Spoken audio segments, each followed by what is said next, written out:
So this is everything I've learned after over a decade of controlling my ADHD brain without medication, and perhaps how you can do the same. So this is the first time I talk about this publicly, so let's begin with some context. Because when I was younger, I dealt with a lot of ADHD symptoms. So I remember my mind was constantly scattered and my emotions were all over the place. I just didn't know how to stay calm and I was very impulsive. And I couldn't focus and read 2 pages of a book before getting lost in daydreams. So every time I had to read a book was very frustrating. I also didn't have a clear notion of the passage of time and had zero organization skills, leading to constant procrastination. I was restless and constantly fidgeting. I remember that I always needed something on my hands, to play with it, or I would always shake my legs. And I would bounce from project to project, leaving them incomplete. I remember that I could focus for a few hours on highly engaging tasks, and sometimes I would even burn out. But I could never focus on the things that had to be done consistently on a daily basis. And I also had paralyzing high levels of perfectionism, and the slightest criticism made me go on a shame spiral. So the default mode of my brain was daydreaming, and I had no idea how to stop. Back when I was in college, I couldn't remember the names of people I saw every single day. It's just absolutely insane.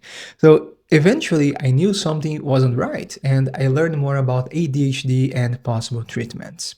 But when I was told I would possibly need medication for the rest of my life, I had a reality check. And I decided that I would try absolutely everything I could first before resorting to any kind of pill.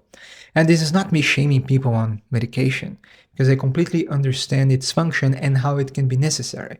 This was just my approach, because from the start, I knew I would have to radically change my habits if I wanted a better quality of life. And if I ended up needing medication, it would be the cherry on top, the solid foundation. So I started experimenting with several practices, and after a decade, I learned what worked for me. So these are the most important ones. So first of all, I meditate and pray every single morning. Then I track my calories, focus on protein, and don't buy junk food. I usually drink 1 or 2 glasses of wine, usually twice per month, and I can be more loose on vacations, but I also frequently have dry months.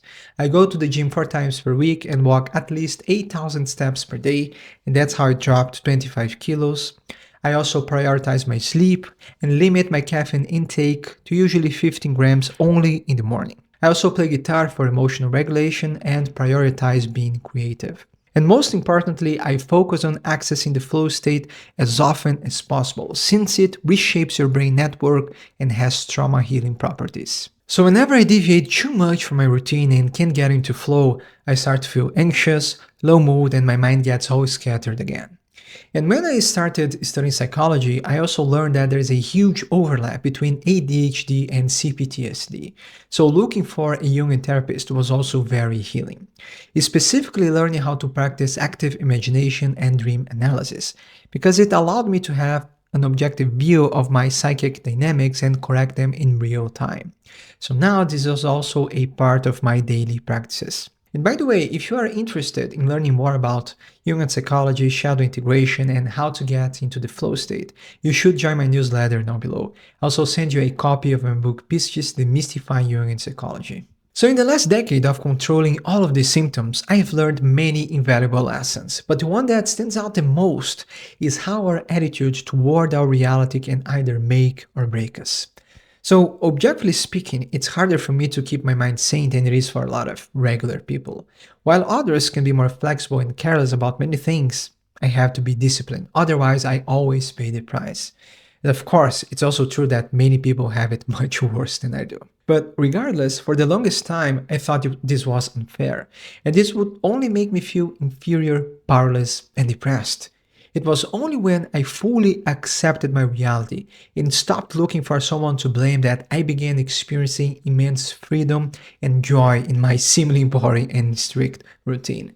And not only that, I finally stopped feeling like a hostage of my own mind. So when we are dealing with hardships, it's always tempting to use them as a crutch, as an excuse, or even as a manipulation tool. And that's what someone identified with the poor Eternus, aka the man child or woman child, tends to do.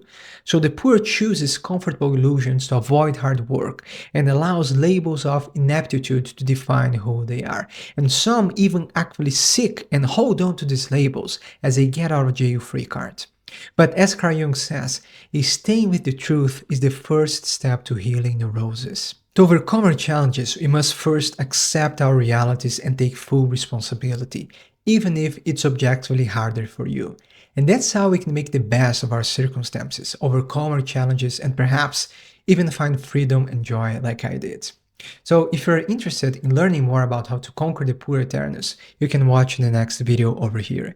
And if you want to learn how to access the flow state, you can watch this one.